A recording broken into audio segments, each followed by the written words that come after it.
So listen, for those of you who are wondering, what would you do if you don't eat carbs and you train? How is your body going to get glycogen? How are you going to supply your muscles with glycogen? Listen, there's a process called gluconeogenesis. Oh, what's going on, YouTube? Look at this. We're back in the kitchen. It's post-workout. And guess what I'm cooking today? Ground bison and white rice. You know why? Because listen, guys, I have goals. And you know why else? Because taste is temporary. And I know that these foods agree with me. They're very easily digestible. They're going to supply me with good sources of proteins, carbs, and fats post-workout. And remember, guys, it's keeping to a routine which is going to help you hit your goals. If you have goals, the key thing is to be consistent and stay doing the same thing day in and day out. Yes, you're allowed to detour here and there, have a little cheat day, take a little break, but the important thing is getting back on track and finding the foods that work for you, foods that are easy and enjoyable for you. And that's the key, guys, making your diet as simple and as enjoyable as possible. It doesn't have to be overcomplicated. You shouldn't be scrambling, worrying about, oh, what am I going to eat today? What am I going to eat today?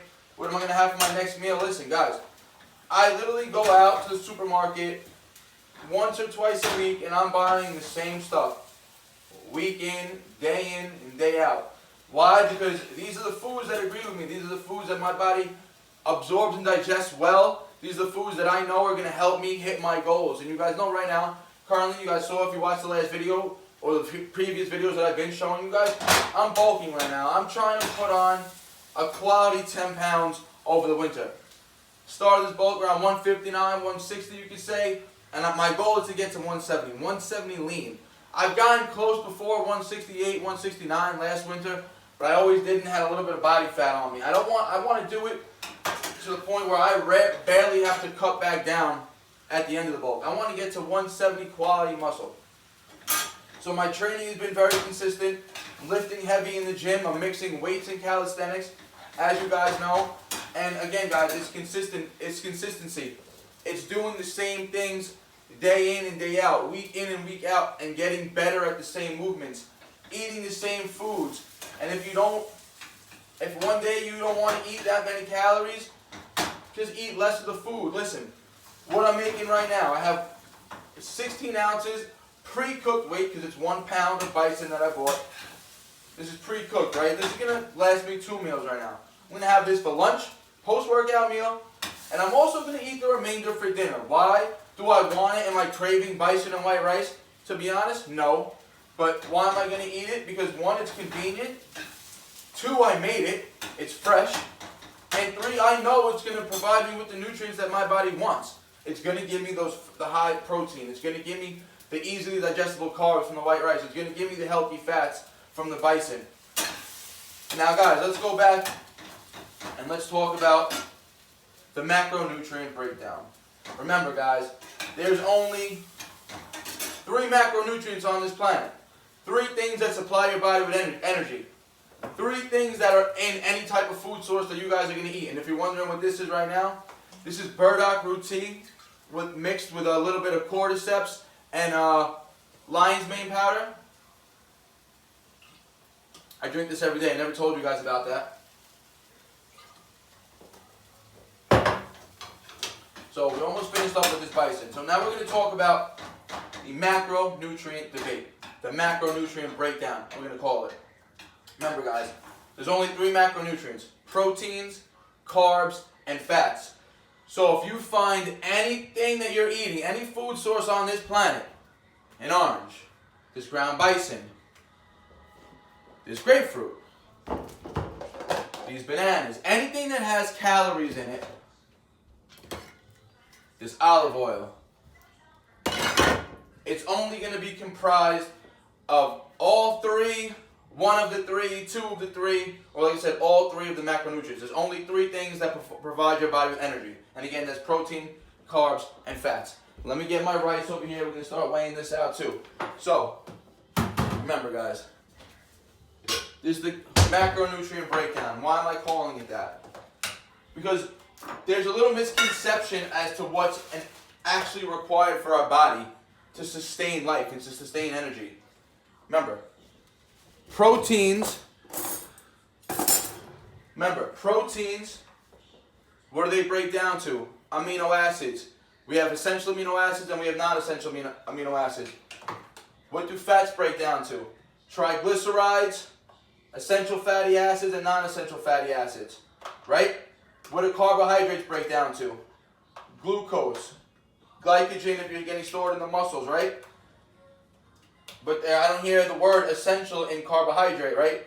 So here's where Americans and the problem that we have with the obesity epidemic and people being overweight. There is an overconsumption, in my opinion, and from what a lot of the people that I follow and listen to, where I get a lot of my information from, there's an overconsumption of carbohydrates, and that's a fact. Why is that? Because they're the most easily accessible. They're the most common items that you're going to find in something that's highly processed. So let's look, for instance. Let me see what I have in here. Remember, I'm at my mom's crib right now. So what do we have here? Organic cereal. Organic cereal, right? Cornflakes. But all this is a processed food. And what are the macros on here? 0 grams of fat, 36 grams of carbs, 3 grams of protein. This is a highly processed food with a 85% macronutrient breakdown of carbohydrates. What is this going to do? This is going to spike your blood sugar. And what the problem is that most people nowadays, they have no reason for their blood sugar to be elevated so often.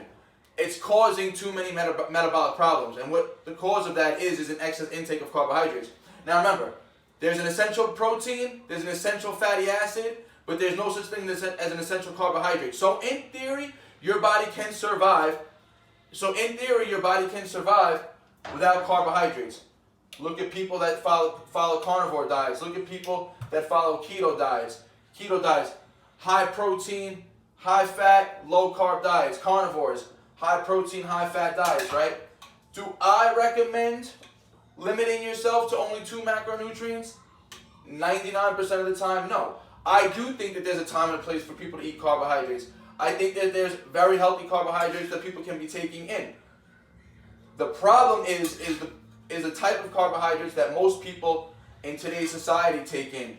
It's the combination of the processed foods. It's the combination of the fast foods that contain the high carbs, the high fat. That's the problem when we get into today's society. These processed foods, these fast foods, they're very high in fat, very high in carbs, very low in protein. That's what's causing you to go back. It's the combination of the bad fats and the carbs that sends a signal to your brain to eat more and more of it. There's no satiety in that combination of foods. The high carbs cause no satiety.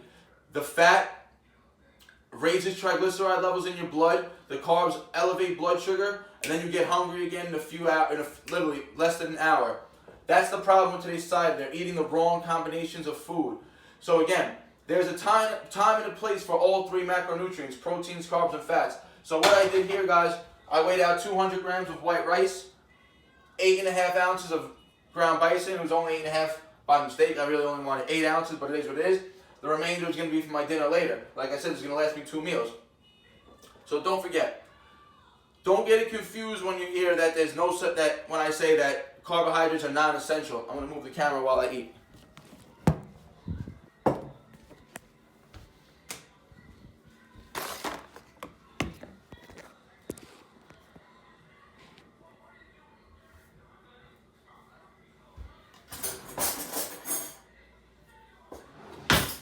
So don't get it twisted when I say carbohydrates are non-essential. So don't think, oh, I'm never going to eat a carbohydrate again. That's not the case. Listen, I said there's a time and a place for everything.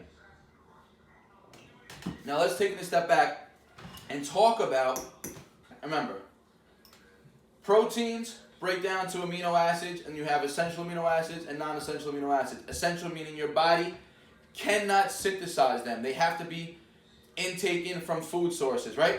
So now look at what the best forms of essential amino acids come from. Meat sources, eggs, fish, poultry. All those contain the full spectrum of amino acids, essential and non-essential. They're going to provide your body with all that they need in that food source alone. Now let's look at a vegan source of protein. Let's look at a nut. Let's look at a piece of tofu. Let's look at what they consider optimal source of protein, right? Their amino acid ratios are not going to contain the full array of essential amino acids that a piece of chicken would contain. So what vegan sources have to do is they now have to combine 2 or 3 sources of vegan proteins to make an essential or what's also considered a complete protein. So that's one thing about proteins that I kind of dispelled in my previous video, the protein myth. But besides that, remember, proteins break down into essential amino acids. It has nothing against, you could get them from vegan sources. If you could combine the sources and get your essential amino acids, that's fine. It's a lot easier to get it from a piece of chicken, a piece of meat, a piece of fish, or some eggs. Remember, they contain all the essential amino acids in them on their own. Now let's look at fatty acids. Let's look at fats. What do fats break down to? Triglycerides and essential fatty acids, right?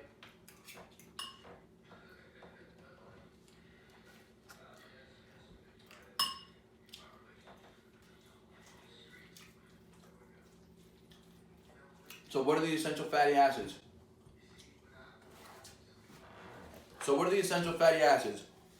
We have omega-3s and we have omega-6s. Omega-3s provide what's known as DHA. DHA is the #1 fat that your brain wants for optimal function. You know what else fats supply? They supply your organs with everything they need. Your body is more efficiently burning and can run off of fat as opposed to carbohydrates. Like I said, carbohydrates have a time and a place for everything. It's the overconsumption of them. So when I say that there's no such thing as an essential carbohydrate, that's a fact. Your body can thrive without carbohydrates. Is it optimal for you? And is it ideal to limit yourself to only 2 macronutrients? Most cases, no. Maybe someone with metabolic dysfunction or metabolic disease may have an issue with taking in carbs, and maybe they would be better off avoiding them. But for most people, there is a time and a place that you guys can be eating your carbs. And remember, there's healthy sources of carbs. You have sweet potatoes, you have white rice, you have white potatoes. All these food sources are going to be easily digestible, easy on the stomach. It's the highly processed ones that you guys got to worry about. The ones that you're going to find in a box, the ones that you're going to find in a bag.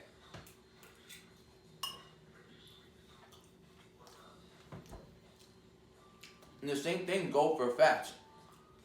Remember this, guys. You don't want to overconsume fats either. That's what you'll see a lot of these keto people doing. They'll take in way too many fats. It's not necessary. An overconsumption of fats is only going to lead to extra storage, higher elevated levels of triglycerides in your blood. It's not necessary. Protein, on that matter, is going to be the most satiating food.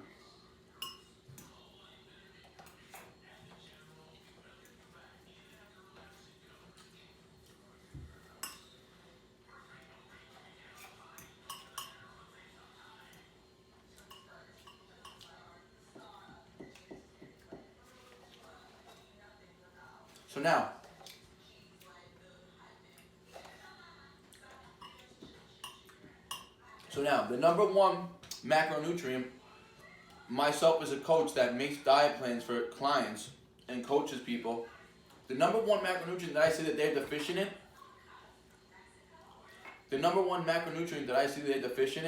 is protein. When I'm writing out a diet plan, the first thing that they say to me is, holy cow, I can't believe how much protein I need to eat. And 90% of the time, it's usually around 1 gram of protein per pound of body weight I have them at, maybe slightly higher, which is not that high, which is what you should be eating if you're trying to maintain muscle mass. So I'm telling you, most of the population is under-consuming protein, over-consuming carbohydrates, the bad fats, and that's what's leading to the metabolic disease. So remember, guys, there's 3 macronutrients: proteins, carbs, and fats. 2 are essential, 1 are non-essential. There's no such thing as essential carbohydrate. You can, in theory, live without them. When is a good time to have carbohydrates? If someone's working out, around your training areas. That's where your body's going to uptake the carbohydrates optimally. There's no need to constantly throughout the day taking carbohydrates here, there, and constantly elevating blood sugar and giving your body, making it work to constantly bring back down those blood sugar levels. The constant overproduction of eating the carbs and elevating your blood sugar levels, that's what's going to cause the metabolic disease. That's what's going to lead to the issues in the body. That's what's going to lead to the diabetes problems. If your body cannot constantly shuttle that blood sugar levels back down to baseline, you're going to be in for trouble down the line. So there's no need, and especially if you're not lifting it or training hard or living an active lifestyle, there's no need to constantly take in carbohydrates. It's just going to keep doing your body more harm than good. There's a time and a place for them. I'm not saying avoid them entirely. There's a time and a place for them. I'm not saying avoid them entirely, even if you don't exercise. Remember, vegetables are carbs. Broccoli, asparagus, lettuce, all those are considered carbohydrates. You can eat them in abundance. Sweet potatoes, I would gravitate more towards the sweet potato side for those of you who aren't on the exercise realm, who aren't as active. The white potato side may be a little more easily digestible and faster digested for that post-workout recovery for those who are into the exercise realm and are training. And if you're not, listen, you can still eat these foods, but have them in moderation. There's no need to eat them 6 a.m., 10 a.m., 1 p.m., 4 p.m. Have 1 or 2 meals midday to early morning with some carbs in them if you're not in that active lifestyle. And then throughout the day, for the rest of the day, focus on quality protein and moderate fat diet, and that's it. And you'll be living a perfect lifestyle. And you guys don't have to worry about tracking. Listen, if your goal is fat loss, don't worry about tracking right away. Just start making changes, daily changes.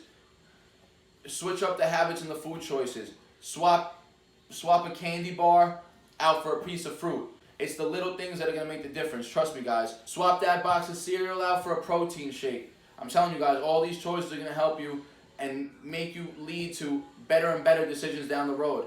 So it's the little things. You don't have to jump in full force, start tracking calories, go on a 500 calorie deficit. Listen, it's not necessary.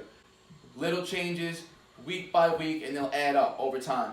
I hope you enjoyed the video. I hope this broke down the macronutrient debate for you guys. And let me enjoy the rest of my meal. And one more thing, guys.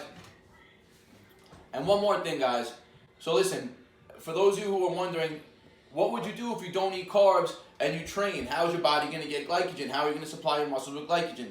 Listen, there's a process called gluconeogenesis, which is the process of converting proteins to glycogen.